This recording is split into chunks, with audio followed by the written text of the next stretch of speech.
शिक्षा एवं प्रशिक्षण संस्थान, वहाँ से सर व्याख्याता के रूप में कार्यरत रहे काफी लंबे समय तक और वहाँ से सेवानिवृत्त हुए और वर्तमान में सर संस्कृत के क्षेत्र में कार्य कर रहे हैं लगातार, भाषा के क्षेत्र में और उसके साथ ही कर्मकांड के क्षेत्र में सर का बहुत ही महत्वपूर्ण स्थान है। मैं आमंत्रित करूंगा आदरणीय जोशी जी को कि आप पधारें और आशीर्वचन के रूप में हम सभी को मार्गदर्शन करें।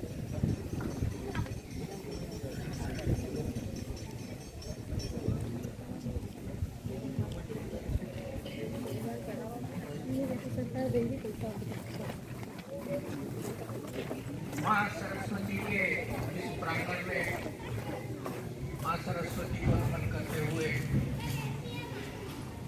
विद्यालय के कलश पुरुष आदरणीय राजेश जी शर्मा साहब, मंच पर विराजित सम्माननीय मेरे साथ के वक्ता, आप सबका मार्गदर्शन करने वाले शिक्षक महानुभाव, मैं शिक्षिका शब्द ठीक नहीं समझता, शिक्षक में सब दोनों और छात्र छात्रा,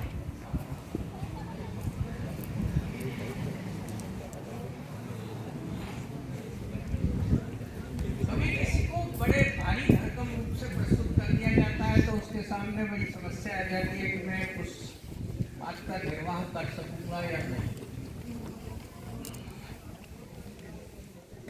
मेरे पीछे बहुत चीजें लगा दी गई, ऐसा कुछ नहीं, मेरी स्थिति तो ऐसी है, आप सब घर परिवार में महसूस करते होंगे, भोजन बनता है तो सब भोजन कर लेते हैं, बच्चे बड़े बूढ़े सब, फिर आपकी माता जी,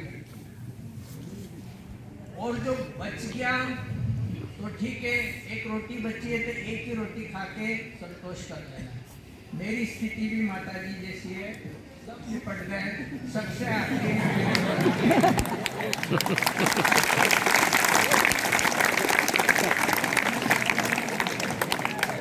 बच्चे हैं सर आपके जो बचा है आपका। अब यदि वो नहीं खाए तो क्या बासी बच गया, दूसरे दिन कष्ट ठीक है, और कम पड़ जाए तो कोई पूछने नहीं आता तेरे को कितनी भूख रही। अस्तु, मैं अपनी बात शुरू करता हूँ।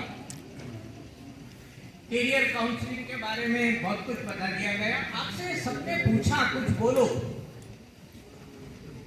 बाग हमारे फूल हमारे, अरे बाग हमारे फूल हमारे, हम ही इसके माली हैं, कौवे भी चुप कोयल भी चुप, ये कैसी रखवाली है। अरे कौवों को चुप करो, कोयल को गाने दो, आप लोग चुप मत रहिए, कोयल की तरह हैं गाते रहिए। खैर, मैं अपनी बात, अब चेतना आ गई अच्छी, क्योंकि सुनना जरा बहुत कष्ट वाली बात है और एक सीमा तक व्यक्ति सुन सकता है, इसके बाद वो फेडअप हो जाता है। जैसे शाम सुबह आपको रख दिया जाए आलू की सब्जी तो कब पेट भर गया।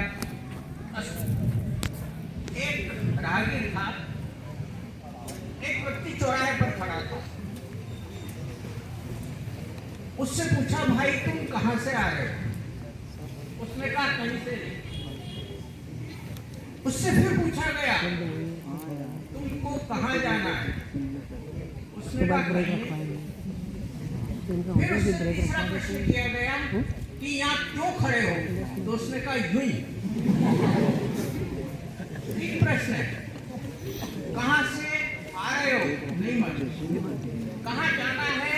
नहीं मालूम। क्या कर रहे हो? यूं ही। आपकी स्थिति भी यही हो सकती है, आपसे पूछा जाए आप कहां से आ रहे हो? नहीं मालूम। कहां जाना है? नहीं मालूम। आप जो कर रहे हो वो क्यों कर रहे हो? तो यूं ही। ऐसे नहीं, गलत तो नहीं बोल रहा, बनी लगी। हमको ये नहीं कहना पड़े कि मैं यूं ही कर रहा हूं, मैं क्यों कर रहा हूं, ये हमारे पीछे कारण होना चाहिए। हम रोजमर्रा की जिंदगी से भी बहुत कुछ पढ़ते सीखते हैं। एक चौराहे पर पेंटिंग लगा दी और उस पेंटिंग पर लिख दिया गया कि इसमें गलती निकालें और एक पेन रख दिया गया। शाम तक पेंटिंग गायब थी। उसमें सबने गलतियां निकाल के इतनी गलतियां निकाल दी कि वो मूल पेंटिंग ही गायब। ठीक है, उसने चित्रकार ने गुरुजी से पूछा क्या करूं, तो उसने कहा एक और चित्र बनाओ। फिर चित्र बनाया, उस चित्र को फिर से चौराहे पर रख दिया और नीचे लिखा कि अब इसमें गलती निकालें, गलती बताएंगे, सुधार है, गलती को ठीक करें। ठीक करें। शाम तक वो पेंटिंग जो की क्यों गई? गलती सबको दिख रही थी पर सुधार करने को कोई तैयार नहीं। आप मेरा इशारा समझे, हम दूसरों की गलती निकालने में जितनी रुचि लेते हैं, उस रुचि को समाप्त करके हम रुचि को दूसरों की गलती को से सीख करके उस गलती को ठीक करने का प्रयास करें। आप शिक्षा के क्षेत्र से जुड़े हैं, रोज विद्यालयों में नैतिक शिक्षा भी होती है, सब कुछ होती है। महापुरुषों के जीवन से सीखिए, बहुत कुछ सीखने को मिल सकता है। हमने कहानियां तो सुनी, लेकिन वो क्यों है, कभी ये भी प्रयास कीजिए। छोटी सी 2-4 बातें और कुछ आपसे शेयर कर रहा हूं मैं। आपने सुना होगा कि युधिष्ठिर ने आधा झूठ बोला था। महाभारत की प्रसिद्ध रचना है। उससे कहा था कि आप कह दो कि अश्वत्थामा मर गया, तो उन्होंने कहा मैं झूठ नहीं बोलूंगा। कृष्ण ने कहा मैं कह रहा हूँ कह दो कि अश्वत्थामा हता, उन्होंने कहा मैं झूठ नहीं। तो इसलिए उनको क्या मिला था? आधा। एक दिन उनको नरक में घुमाया गया। क्या ये सही था?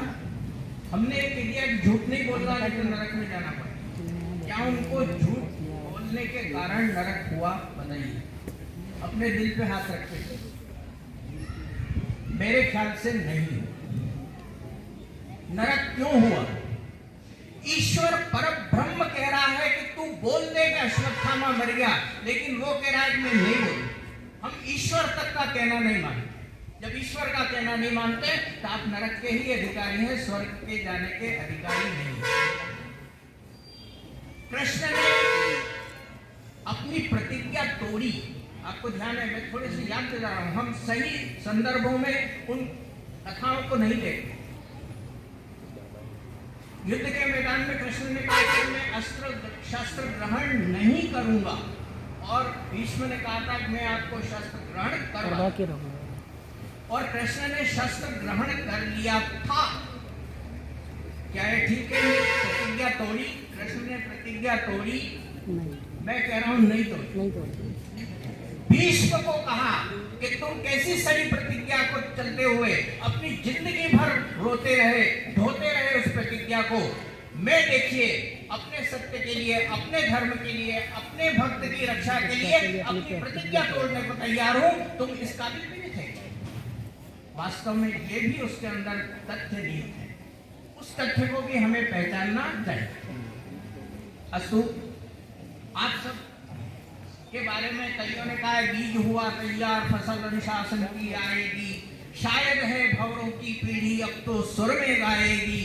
यह सच है सपनों का सिंचन खून पसीने करता है, यह सच है शीतल बादल मिट्टी को गीला करता है। आप भी उस शीतल बादल की तरह बनेंगे जो इस मिट्टी को गीला करेगा और कुछ उसमें से निकल कर के आएगा। आज हम सब यहाँ बैठे हैं, कई महापुरुषों के नाम आप लेते रहते हैं। कभी आपकी भी इच्छा वहाँ बैठ करके होती होगी कि मैं भी कुछ करूं और ऐसी स्थिति में पहुंचूं। लोग मेरा नाम लेते हैं, लोगों का जो हम नाम लेते हैं, लोग मेरा भी नाम लेते हैं। सबसे पहला सूत्र, कभी किसी की नकल मत कीजिए। अभी कहा गया सब बातें मैं थोड़े दूसरे संदर्भ में कह रहा हूँ। कभी किसी की नकल मत कीजिए। मुझे एक व्यक्ति बता दो जो दूसरा तैयार हो। एक ऐसा फिल्मी गाना बता दो जिसकी गाने से ज्यादा पैरोडी हिट हो गई। पैरोडी बनने की कोशिश मत कीजिए। दूसरा महात्मा गांधी कोई हुआ, कोई विवेकानंद दूसरा हुआ, कोई दयानंद दूसरे हुए, कोई शंकराचार्य दूसरे हुए, कोई राघवाचार्य दूसरे हुए, कोई माधवाचार्य दूसरे हुए, कोई जवाहरलाल नेहरू दूसरे हुए। आप एक से एक रविन्द्रनाथ टैगोर दूसरे हुए क्या, मैथिली शरण गुप्त दूसरे हुए क्या, तमाम जिस क्षेत्र से आपको व्यक्ति लेना है, विश्वेश्वरैया दूसरा हुआ क्या, श्री राम शर्मा दूसरे हुए क्या। फिर आप क्यों बनने की कोशिश करते हैं? इसने साइंस ली तो मैं भी ले लूं, ये सीए बना तो मैं भी सीए बन जाऊं, ये डॉक्टर बना तो मैं भी डॉक्टर बन जाऊं। पीछे मत चलो, पीछे चलाओ, आप अपने पीछे चलाइए। भावना ये हो कि मेरे आप सबके अंदर कुछ न कुछ है, सबके अंदर कुछ न कुछ है, उसको उभारने की जरूरत है। अभी मैं लड़का विद्यालय में भी छात्रों से चर्चा करके आया, मैंने वहां कुछ उदाहरण दिए। पढ़ करके क्या करो? बस सब पढ़ेंगे, वो वाली बात है।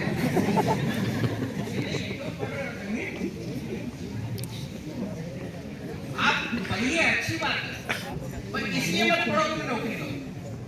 मैं ये अपने परिवार में ढूंढिए, आपके पिताजी बहुत कुछ काम कर रहे हैं, जो काम कर रहे हैं आप भी कीजिए, ये कैरियर सबसे बड़ा हो सकता है। खेती करते हैं आप भी कीजिए ना, क्या दिक्कत है? यदि वो दुकान करते हैं आप भी कीजिए, वो कारपेंटरी काम करते हैं आप भी कीजिए, आप सीख जाइए। बेरोजगारी है नहीं, हमने बनाई। हम किसी काम को हल्का छोटा समझ करके उसको करने के लिए तैयार नहीं है। अपने आप को हर काम को करने के लिए तैयार समझिए और कीजिए। एक पढ़ा लिखा व्यक्ति और एक बेपढ़ा लिखा व्यक्ति कोई एक काम करता है, पढ़ा लिखा व्यक्ति सूझबूझ के साथ अकल लगा करके अच्छा काम करे, वही काम अच्छा करेगा। पढ़ा लिखा व्यक्ति खेती करे, शायद अच्छी करे, दूसरे काम आप हर काम में ले लीजिए। आप जिस क्षेत्र को पसंद करते हैं, मैं नाम नहीं गिनाता, विभिन्न क्षेत्र भी गलत आएगा। लक्ष्य निर्धारित होना, हमने पढ़ा है, ध्रुव की कथा पढ़ी, कितने साल का था? 5 साल, और उस बच्चे ने तय कर लिया कि मैं वो स्थान प्राप्त करूंगा जो आज तक किसी ने प्राप्त, मैं पिताजी की गोद में बैठूंगा, बात था, और मिल क्या उसको? ऐसा स्थान मिल गया सर्वोच्च जो कोई हिला नहीं सकता।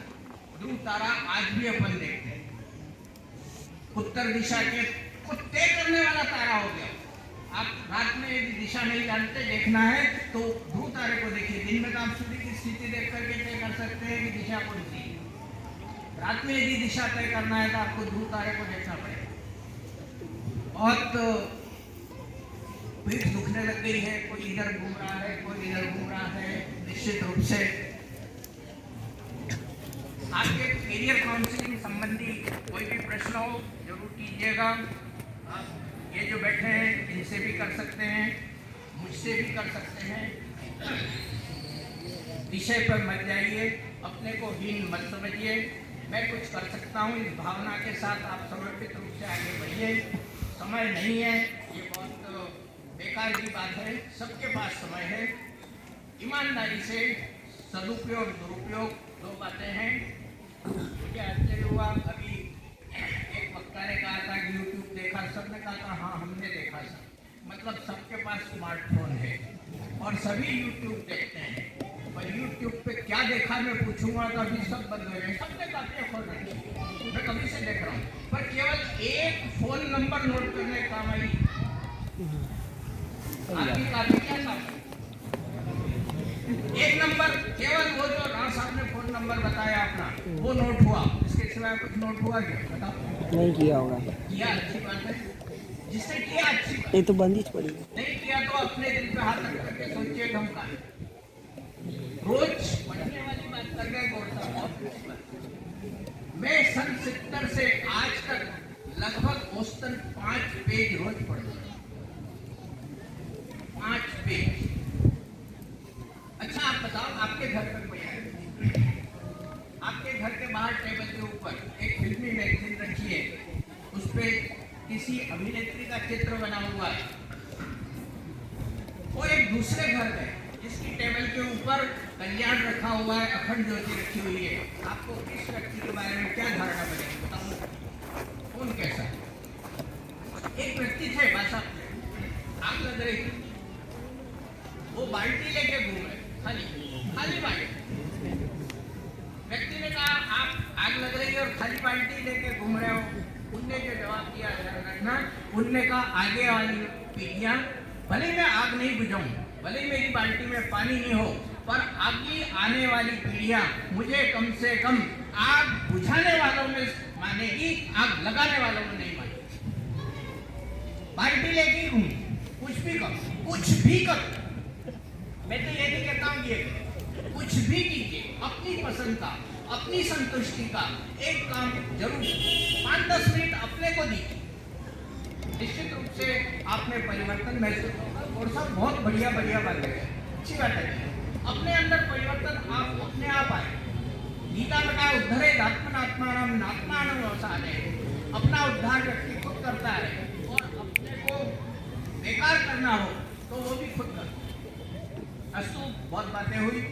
आप सब बहुत जल्दी परीक्षा देने वाले हो, आप सब के लिए पुनः मेरी शुभकामनाएं, अच्छी तरह आप पास हो।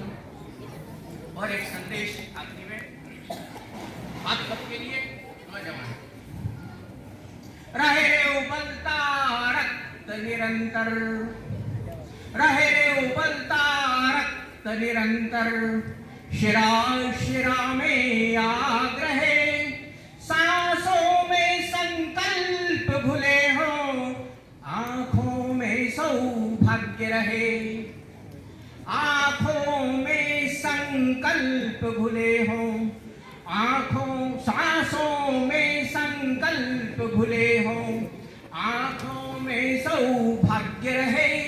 अरे युद्ध तुम्हारा चले निरंतर, अरे युद्ध तुम्हारा चले निरंतर, चुप्पी और अंधियारों से, इससे ज्यादा और कहूं क्या इन गुमसुम अंगारों से। जीवन का मतलब है जलना, जीवन का मतलब है जलना, बुझना है बेईमानी रे, जिंदाबाद तुम्हारी ज्वाला, जिंदाबाद जवानी रे। धन्यवाद, बहुत बहुत।